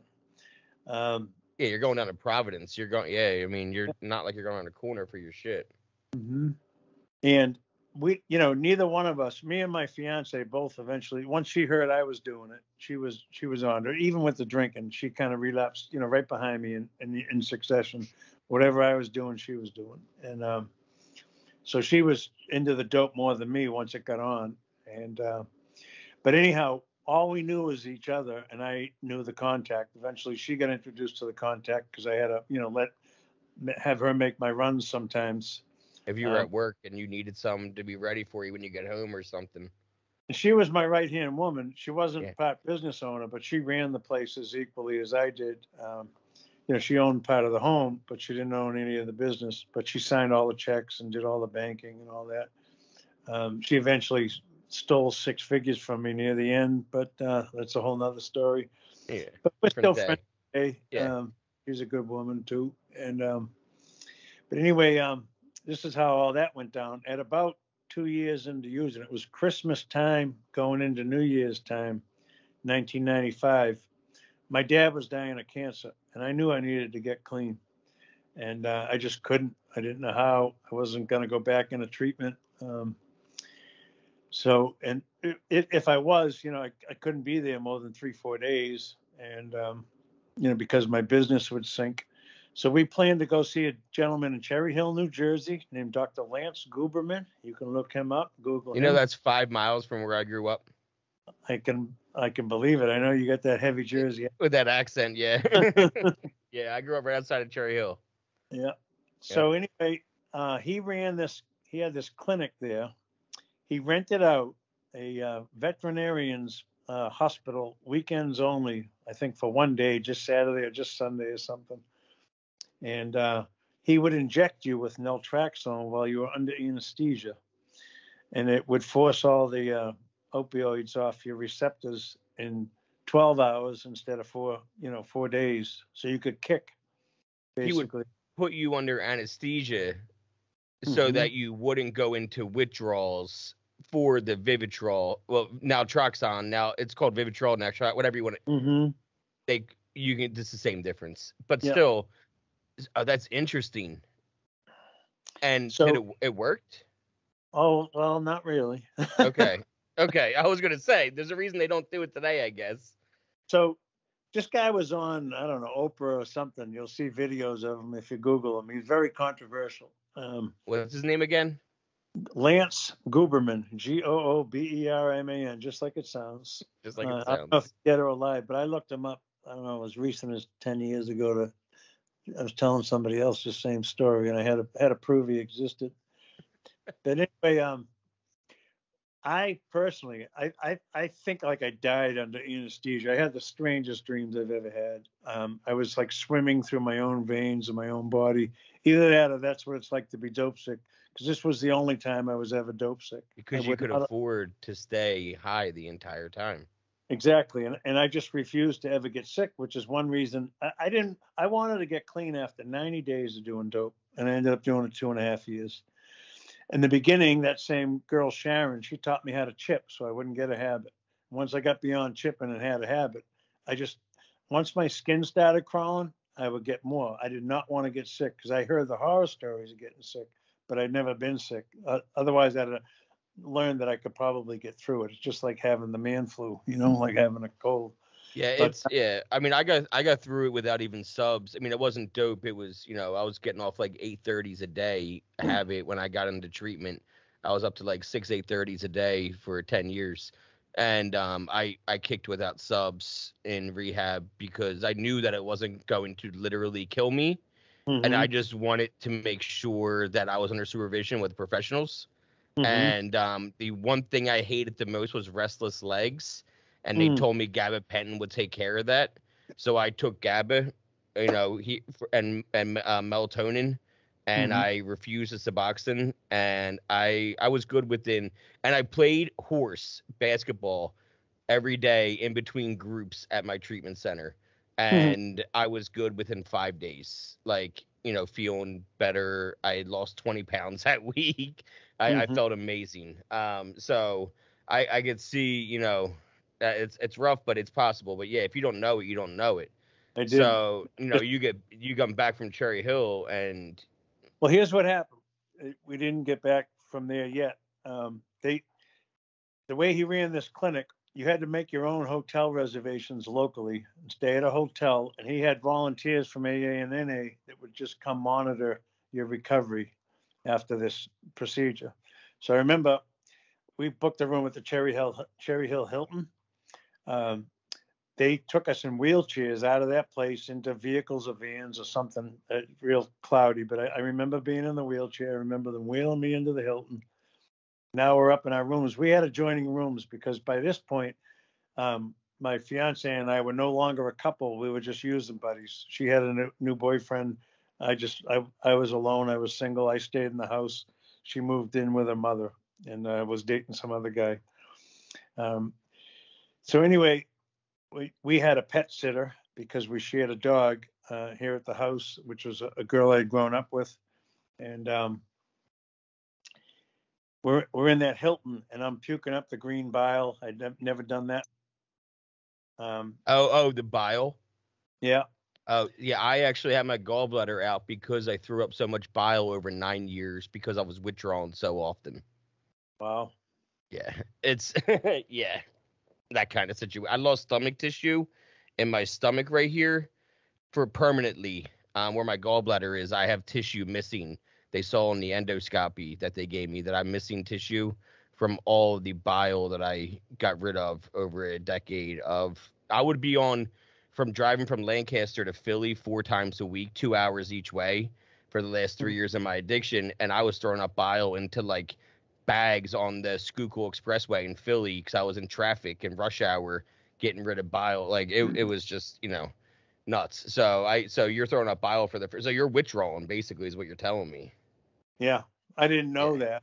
That's what was going on. Yeah. So yeah, I'm sick for the first time. She's in the adjoining room. She's just as sick. I was so weak. I literally couldn't walk to the bathroom without assistance and all that. And we're there for the full weekend. We went there on a Saturday. I think it was a long weekend, so we were staying at the Hilton Saturday night, Sunday night, and Monday night into Tuesday morning. We're supposed to check out and leave. Now, he gave us prescriptions that these aids would help us fill if necessary, but otherwise, once we were able to leave the place, we could go to a pharmacy and fill them. But the only thing I remember there was prescriptions for, there were a few things. Oh, there was some sort of anti-nausea medicine, but there was also anti-diarrhea medicine, normally for cancer patients, that you had to inject into your fatty tissue, not mainline, into your butt cheek or your thighs or whatever. And a prescription for 5 needles each. They're like diabetic type needles each. We went and filled the prescriptions. We now had needles in our hands for the first time. We literally had to like walk, like aiding each other, leaning like this together to walk from the hotel to the vehicle. And it was that difficult to walk to pharmacies and whatnot. But we didn't even go to a local New Jersey pharmacy. We waited. We went straight to Providence, timed it. Pharmacies would be open, filled out prescriptions, and copped. And just began trying to shoot. I never knew how to properly mainline right till the end, thank God. All right, I'm sure I'd be dead. She did, and she OD'd a couple times. So I fortunately have never had an overdose from heroin. And of course, I got clean before she did, and I stayed clean a lot longer. I think she still drinks and whatnot, but she's not addicted to opiates anymore anyway. Well, that's good because it went rampant up there for a while, especially around Cape Cod, and that whole area. I mean, Cape Cod had the whole documentary on HBO, Heroin USA, all about in the mid 2000s how it ran rampant from Oxy. Yeah, insane. So yeah, that's how I began shooting, and at the end, I wanted to get clean for a long time, but I knew if I could go into treatment and detox and not get sick, I knew that I would be okay. I wouldn't need long-term treatment because I had proof that Narcotics Anonymous and Alcoholics Anonymous worked. I just needed 1 day clean. I knew that if I could get 1 day clean, I could get 2. What's funny is not funny, but it's ironic almost. You literally, you were dope sick driving back to Providence, and you were in Cherry Hill, right next to Camden, New Jersey. Like you were at the Hilton, which is I think on 38, and 38 leads you into Camden. You went north to Providence when you should have went south about 2 miles and hit any one of those sets. Because in the mid 90s, there was plenty of sets in Camden that you could have hit like back then. So it's funny to me to think because I was right there at that time. I was just about to discover alcohol for the first time as you were doing this, and you went 300 miles that way instead of 10 miles this way, and it's just I get that though. I used to live in New Bedford. In 2011, I lived in New Bedford. And you'll probably the only one that's going to understand this. I would take the bus from New Bedford up to Boston, take a bus from Boston to New York City, and then transfer from New York City to Philly, and then get picked up in Philly and go to Jersey, and then go to my doctor where I was doctor shopping, get my script filled, and then take those buses all the way back again. I can relate. Yeah. We do. So we find the ways and means to get more, right? Yep. Yeah. So I get that whole entire trip. And resourceful people, addicts. Yeah. So okay, so now you start injecting, but like I went to High Point locally here, High Point Treatment Center. It was 3 days into the detox protocol there. I never felt sick or anything. It was so smooth. I left AMA because I felt the need to get back to my business. Now I'm in the recovery field, and we advise people not to go against medical advice for a zillion reasons. But, I still have my ego intact. And like I said, I did have proof that I could make it work. But I was also ready to go on a 17-day cross-country train trip with my children. Would have been the second one of those. The first one I had done 2 years before, early in the heroin use stages. It was a similar 17-day trip, but to different destinations. The first one was to Yellowstone Park and Mount Rushmore and a few other places. And the second Hey, one was Grand Canyon, Vegas, Hollywood, San Diego, Mexico, and then back to Arizona. I've done But that Montana and back trip before, but in a car with my family around this, in 1990, maybe it was 2002. I was like 15 or 14. But we did that trip in our minivan out to Montana and back and hit all the sites along the way. And, we've been to, I think, 39 states or 40 states as a family in our car together, and including Canada, a bunch of provinces, all the way up through the Hockey Hall of Fame. And I remember one year I saw the Baseball Hall of Fame, the Hockey Hall of Fame, and I went to a Phillies and Expos game in the Olympic Stadium in Montreal, all on the same trip. And I ate lunch in the sky boxes in Toronto, you know what I mean, in that field back, that old stadium back in the day. So I mean, that was a good trip. That was in '96, actually. I remember that was in '96. Similar experiences, all right. On this, the '94 trip out west, we stopped in Chicago 48 hours on the way out and went and saw an Astros Cubs game at Wrigley Field. Jeff Bagwell was first baseman for Houston still then. Yes, he was. On the way back, we made a 2-day stop in Denver. We just wanted to see different cities, for the kids. And the Rockies were a year old at that point. Nope. The Rockies, yes, you're accurate about 93 that. was their first season. Field wasn't built yet. No. We saw the Rockies play the Marlins in Mile High Stadium. Yep. And the Marlins, that was their first year as well. The Marlins and the Rockies came in at 93, I believe, or 92 or 93, 94. But the Marlins and Rockies came in at the same time, because I saw the Marlins inaugural, like in 93, the year the Phillies went to the World Series and lost to the Blue Jays in Game 6, Joe Carter. First time I ever cried watching sports was that game. I went to 23 games that year with my grandmom, like at my my granddad. My granddad worked for the union that did the lights for the old vet.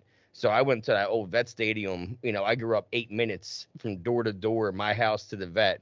So we were there a lot, to see Phillies games. I'm not really into seeing football live as much, but, hockey and baseball live is my thing. That's, what I've been growing up going to, whether it was AHL Phantoms or NHL Flyers or Phillies especially. I mean, I remember my addiction started to pills 2 weeks before we won the World Series in 2008. Okay, so the first day that I put heroin in my body was Joe Carter's home run against the Phillies. Son of a bitch, Game 6. 1993, right? Well, yep, it was. And in Randolph, when I had the dope in my hand, that game was on when I snorted my first line of heroin. Game 6 with Joe Carter. This episode is sponsored by MJ's Progress Not Perfection Meeting Center Association. We are in our meeting center where we do all these meetings for mental health and addiction. I can do this podcast anywhere. I can do this at home. I can do this in a closet. I can do this in a basement. It doesn't matter. All I need is somebody else to talk to about addiction and recovery. What I can't do from anywhere is help people with their addiction and their mental health problems. So if you can help out, we do have a Venmo, we have a Cash App, we have a PayPal, we have an address you can send a check to, and, all the money that gets donated goes towards rent, goes towards keeping the lights on, and goes towards keeping the internet on. So please, if you can give $5, $10, $20, it doesn't matter. Anything you can is so appreciated. And if you are a local business, if you're a national business, whatever, and you want to be a part of what we're doing, you can reach out to me and we can talk about how you can be a sponsor. But I'll let you get back to the episode. Wait, so you go into treatment. You knew you only need it one day, and if you got one day, you can get rolling. So right. you get into this place. How is it the first few days of like kicking? Honestly, it was boring. You know what I mean? Like I didn't have a lot of action. Thank God, there was no internet or anything really to speak of then. I mean, it was in its infancy, so I was still a reader and I read, and of course went to all the groups that are in there. And I knew the buzzwords. I knew how to say the right things for the recovery aides and counselors and staff to, sell them on the fact that I was going to do the right thing, I guess. And I tried to remember that I don't have all the answers. I didn't play counselor or sponsor, but because I had some experience and success before, I knew that if I went back out there, without any cravings in my pocket, so to speak, I'd be okay. And it turned out, I was, because here I am 25 years, 4 months later. I'm not saying, like I could have bet on that or anything, but like I knew how to have some success. Now, I've always wondered about this next part is talk about, positive things to do in recovery, right? Because we're always looking for things to do in recovery. Now, we're going to kind of shoot back to where we started at, and we met, and you're around 10 years clean. Mm-hmm. And I remember you were taking all kinds of classes. Like, Oh, yeah. you were like, I remember seeing you in a philosophy class with me, I think. And then I Mm-hmm. would see you like in intro to like business, and I would see you in, you know what I mean? Like, you were all over the place. And like I was, because it was my first time in college, I was trying to figure out. But here Mm-hmm. you are, and you had your own business, Mm-hmm. and you're going to school, and I'm like, what is this guy doing? You know what I mean? Like, why is he even here? Like, I want to be done with this. I just got done high school. Like, I'm tired of school. Why is he here? Yeah. What brought you back, and when did you go back, and how long did you stay for? All right. So here's the education history. I was an AB student till junior high. Junior high, it's about when I started my using, and I got introduced to algebra and new types of science and foreign languages in junior high, and I just began struggling in education all around. Fast forward to 11th grade. That's the year my mother dies. That's the year I had the head-on collision. I was skipping school like crazy. I was either late or tardy 100 days up to the point of the school year in March. There's only, I think, 180. 180, and that's through June, a regular year. Right. So it was like So 100 out of 130. I was either absent or tardy. But these letters are going home to my dad, and he's not home. He's working. He's grieving my mother's death, yeah. So anyway, I'm intercepting these letters. Next thing you know, I'm kept back. The following year, I got kicked out of school in March, coincidentally. So to further on the education history, I get kicked out of school. I get expelled for drinking in the parking lot at 10 a.m. And also in March of what should have been my senior year. It's my second time around in the 11th grade because of the being absent and tardy those 100 days. Yeah. So I'm kicked out of high school. I go down, and instead of telling the old man I'm kicked out of high school, I sign up for the Marines at 17 at this point on delayed entry so that I'll be 18 when I go. So my father wouldn't have to sign till later. And so come around May of that year, he finally gets wind that I'm not going to school. And he asked me what happened. And I told him, I said, well, I got good news and I got bad news. He said, what's the good news? I said, I joined the Corps. He said, I don't give a fuck about the bad news. But, it was that I had gotten kicked out of school. But anyway, so I go in the Marines. I get a GED while I'm in there. So I have no high school diploma. When I get out of the Marines, I got the GI Bill. I started going to Quincy Junior College for computers and business at that time. One of the business courses I took was business law, so it got me introduced in law. And that was business law made it possible for me to even open a business. I had none of that teaching at all in my life, and I'd never owned a business till the day I started a business, and I was forced into that essentially, to basically buy my home. Yeah. So being a good addict and being adaptive and being resourceful, I just kind of kept going with education. But now backtrack to 79 is when I started in Quincy College. I had 27 credits, I believe, and I took a spring break until 2006 as far as education goes, from 79 to 06. So I went back to Quincy in 06 to finish up an associate's degree in something. Yeah, you know what I mean? So I had a lot of business credits. I had a lot of computer credits. And I said, well, I really like the business law. I'm going to go for a 2-year law degree. So I ended up with about like 75 credits at Quincy College, but I graduated with an associate's in legal studies, which is a slight notch above a paralegal certificate. So I took that and rolled it over immediately into Curry College. I wanted to be a drug and alcohol counselor. So I got a little bad information and advice on what courses to take and what degree to go for. And I ended up and with a bachelor's in psychology out of Curry. But by the time I was close to the end of that, it was revealed to me that I should probably, get more human services courses and, try to become an LICSW if I wanted to be a counselor.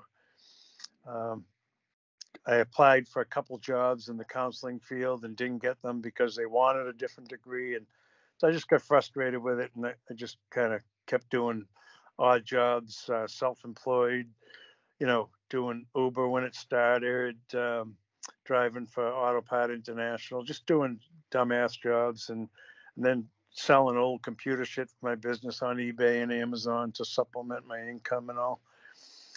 I got a VA disability for getting stabbed up and all that because it happened on active duty. So, I always had a little bit of income. And so back to the education in 2013, they had this new part of the GI Bill called vocational rehabilitation. And I went and took some more courses and got a LADAC 1 certificate from them, a LADAC 2 certificate, and a human services certificate. And then eventually I took the recovery coaching courses. So I've got a shitload of paper that supports, my 25 years of being clean and sober. And I like to think that, I know it from the street side. I know it from the educational side. I know it from, the living it side. And I know it from a lot of teachers that come before me. I didn't invent any of this stuff. I've just taken, the only thing I've done right for 25 years and 4 months is take suggestions. And apply them. I don't just think about it and nod my head like you're doing right now. Yeah, I know. You know what I'm saying though? Yeah. I don't mean in a disparaging way. In other words, because I've gotten those nods. I've gotten those nods. I'm like, yeah. Like when you're talking to a sponsee and you're like, this is falling on deaf ears. Yeah. I've gotten those nods. My point is, I was the guy that would just nod. And you could make the assumption that I was going to go apply this shit that I was nodding about, but I wouldn't. Yeah. You know what I mean? So that's why I say that. That makes sense. But yeah, that's all I've done. I take no credit for anything, including staying clean. The thing I take credit for is believing in a power greater than myself. That's that was the whole key. I always thought, I've said this since the 80s, that the most important principle that I learned in recovery is open-mindedness, because it opens the door to every other principle for me to believe in. Yep. And that's the only thing I can take credit for, is I put my ego aside and I decided to be open-minded and listen to other people. And then, of course, over the years, it's up to me to apply what I've learned on a daily basis. And it's so important to it was, and it still is, but it was so important to me to have a counselor. Pretty much he was a therapist, right? I had 3 different therapists in rehab, all at the same time, because I got obsessed with fixing myself. So I was talking to all these people, and one of them was really book smart, but also was my age, and they would get my references. And they were both female, which was easy for me to open up to females over men because I wasn't supposed to cry or show emotion. I could be vulnerable with women already because I wasn't my mom. So it was easy for me to be vulnerable with these, treat with the therapist. And then when I realized that they didn't understand the drug part. So I found a therapist within our network that would go do some of our groups. And I was like, can I talk to you as a therapist? Just one-on-one also. And he was like, well, I don't have time for a new patient, but we can have talks, if that makes sense, over a cigarette or something like that, because he was a therapist who was also in recovery 7 years, and he was from New Jersey, and we were in rehab in California. So he could really understand me from the addict point of view, with the book side of it and the location side of it, which was all really important to me because my addiction was rooted out in New Jersey. You know what I mean? I don't blame New Jersey because I was still getting high in Massachusetts, So, but wherever still, I go, there I am. Yeah, and that's the thing. I went to North Carolina, and the weirdest thing was I went with me, and so did my drinking and using. And ironically, that's where I got into coke, was in North Carolina, because I could get that easier. I could get pills. So I got really into blow that year.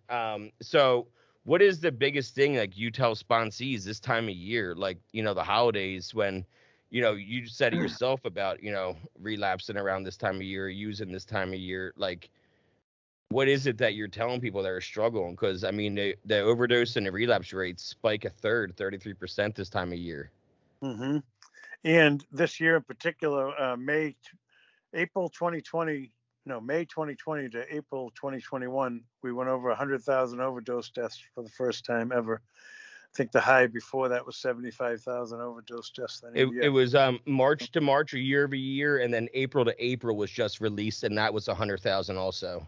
Mm-hmm. So yeah, it's Oh, what I tell people is what I learned back in 1987 in Edgehill is the following concept they taught me. They said, you know, you're going to say to yourself, how do I stay away from alcohol when there's a bar room on every corner and on the opposite corner there's a package store? And you're going to say, you know, how do you stay away from the drug dealer because there's one of those on every corner? But it isn't society that needs to change, they told us. It's us that needs to change. In other words, if physical things are going to trigger us, you know, like a friend's using or a relative's using, then we're never going to stay clean even a day. So it's us that needs to change, right? And I consider the Swiss Army knife of recovery to be the serenity prayer, right? And this is how I break that serenity prayer down. Number one, my sponsor told me to get a dictionary. It was the second most important book to the big book, and eventually the NA recovery text when I got clean, because I needed to know the definitions of these words and the concepts and the principles and the steps and what people were sharing. So it's God, and God can be an acronym for good orderly direction, a group of druggies, right? Or it can just be, you know, anything that I believe in, the power of the universe, but we just call it God because it's short and it's 3 letters and it's a common word, and we use it in our vocabulary all day, right? So say, God, grant me the serenity. What's serenity? That's peace of mind. So grant me the peace of mind to accept the things I cannot change. And what's that? That's everything on earth: weather, bad drivers, ill health, people dying. My dog just died October 31st, Halloween this year. Accepting the things I cannot change, which is everything except for me. The courage to change the things I can. I need courage to change me, the way that I react, the way that I behave, the way that I respond to bad weather, to people dying, to bad drivers. That's the only thing I can change. So that serenity prayer, you know, if you're at Thanksgiving dinner and they pop the bottle of wine, I tell newcomers and sponsees to repeatedly say the serenity prayer, because it's them that needs to change. They can't stop their brother from drinking or their parent from smoking or whatever the case may be. They can only ask that power greater than themselves, you know, to take away the obsession for a drink, a drug, or a substitute, just like I learned back in 1987. And if they say the serenity prayer over, you know, whatever it is that's getting them anxious, it might not be the substance, it might be someone else's behavior. You know, they're asking a power that they hopefully believe in strongly to relieve, to give them peace of mind, to just calmly say, look, it's me that needs to change. It's not their problem. I know personally, I'd never been walking down the street and got hit with a blow dart full of dope. You know what I mean? I make a choice. I put it in my body. No one's ever held me down with a funnel and poured, you know, Bud Light down my throat. Like, I yeah, make a choice to put it in my body. it's something. It's an NA thing too. Is that choice? That's definitely something talked about a lot in NA, because I go to both NA and A. We talked about it, and I remember early on the first 2 months, I had a guy in my sober living. He ran my sober. He was my manager of the sober living basically, but he was 18 months clean from meth at this point, but in other rooms for 20 years kind of thing. And he always said to me, like, JD, today we have the choice. We have the power of the choice. You know, we have the choice not to use. But the day we do use again is the day we lose that choice until we decide to give it up again. That's right. And that's the one thing you have to always keep in mind. Is today you have a choice, but tomorrow you might not. And he relapsed, man. 90 about I was right around 90 days, and he was missing all of a sudden. And he had shot up on some meth and went right back into treatment. And I saw him at our NA meeting in Santa Monica, our usual Thursday that we would go to, and not together, but we would both be there. It was a huge meet. It still is one of the biggest NA meetings in Santa Monica. Like, they pay their rent for the year by May kind of meeting. You know what I mean? Like, wild. And but amazing recovery there. And I was told, just because he relapsed doesn't mean that his advice wasn't bad. It just means he stopped listening to his advice. You stopped applying it. Yeah, it doesn't mean doesn't mean just because he relapsed his advice it was bad and you should drop it and not take his advice anymore because his advice was probably really good. The problem was he forgot to listen to himself in that instance, and that's what happened. And that's exactly what I did, and I didn't let it affect me. I used it as a lesson, and I didn't want it to I wanted to get through that because that was the first person that I saw like close to me that had some sobriety that I didn't think would ever lose it kind of thing. And I wanted to hold strong as a point to show myself this is not going to be the first time this is going to happen. This That's is why, going to happen. people, let's say in my position with a little time, we tell other people, don't put us on a pedestal. We're human. And we're kind of advised that in a general way when we first come in to not put other people on pedestals because they're all human. And that's why your higher power should not be another human being. It could be a group of human beings like the fellowship, like I said, but Yeah. one human being your higher power. I've heard people say my sponsor is my higher power, and that's very dangerous. That's, Hey, what about Bill Murray? Who? What about Bill Murray as your higher power? 'Cause that's mine. That's no joke, man. Bob? That's my higher power right there. Yeah, he has some amazing zen, and I love the way he lives his life. So I chose to call my higher power Bill Murray, and then I had my artist friend paint that for me as a commission last year because I knew I was gonna have a podcast studio eventually, and I wanted it behind me. So it was one of the first. But I would never choose him as a higher power. No, it was just something that, one night I watched a documentary about him and they talked about how he lives his life very zen-like and how he never wants to be the center of attention. He just wants to live and not be bothered and just wants to be part of. He actually has a place in the Cape, or on the Cape, I should say, on the Cape, where he lives most of the time. He lives in there and Charleston, South Carolina most of the time. But yeah, I love Bill Murray. But anyway, you reminded me of something, and it's your position. Now, people in your position that work in recovery, do you find it important to maybe check out Al-Anon or Nar-Anon? I'm supposed to be actually, I've been to both before, but I'm talking way back in the 80s and 90s.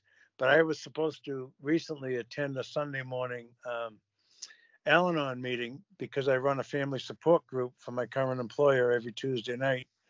I'll be there in Centerville, Mass tonight from 6 to 7:30. So yeah, that is something that's suggested to me, and I in staying open-minded, I refuse nothing. In other words, a suggestion my way, it goes in the memory bank. I've attended refuge recovery meetings. I've attended smart recovery meetings.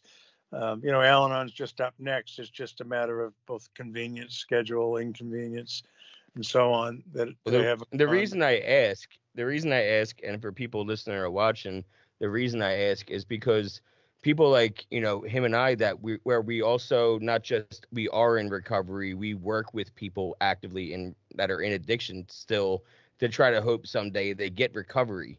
So technically, we have addicts in our lives that we're trying to help, but also not trying to cross any lines of enabling too.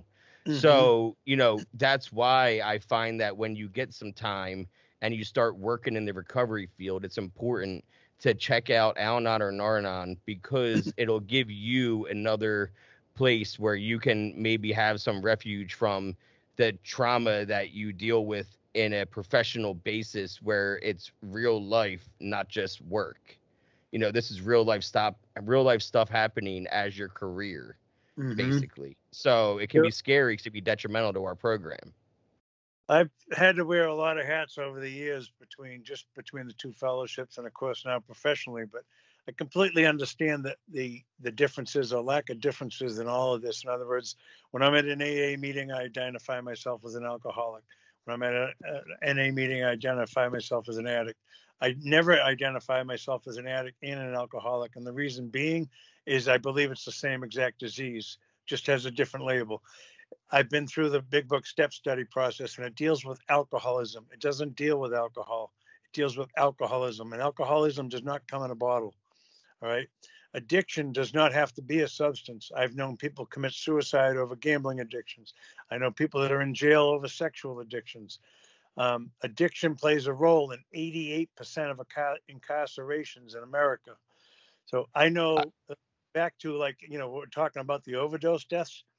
The fentanyl is out there killing tons of people, and people want to talk about, well, the drugs ain't like they used to. Well, they're not.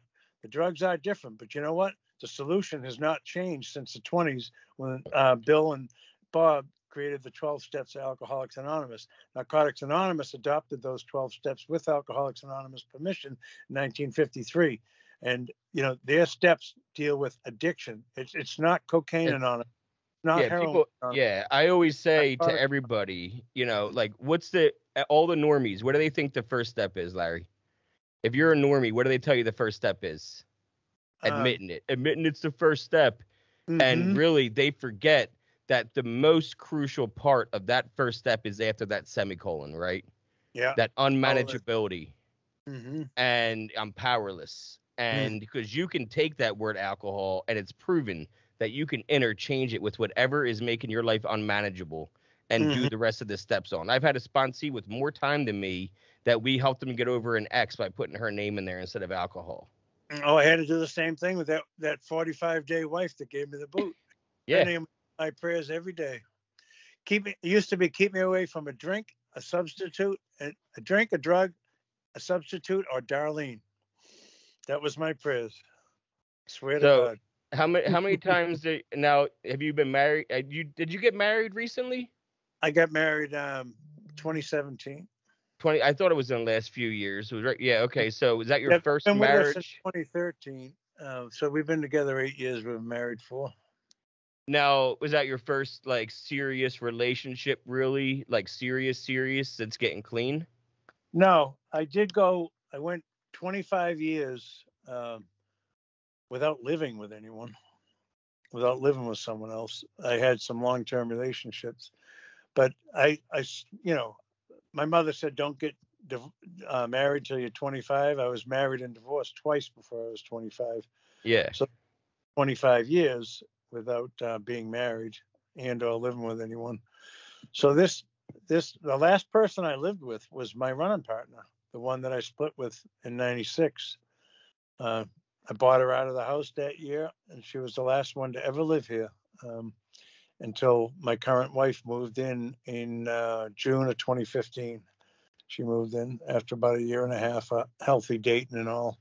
Well, but, that's great. Yeah. She probably would have moved in sooner, but she was, a little hesitant. She was bringing 7 and 10-year-old sons with her, and had just gone through a very nasty divorce with her ex.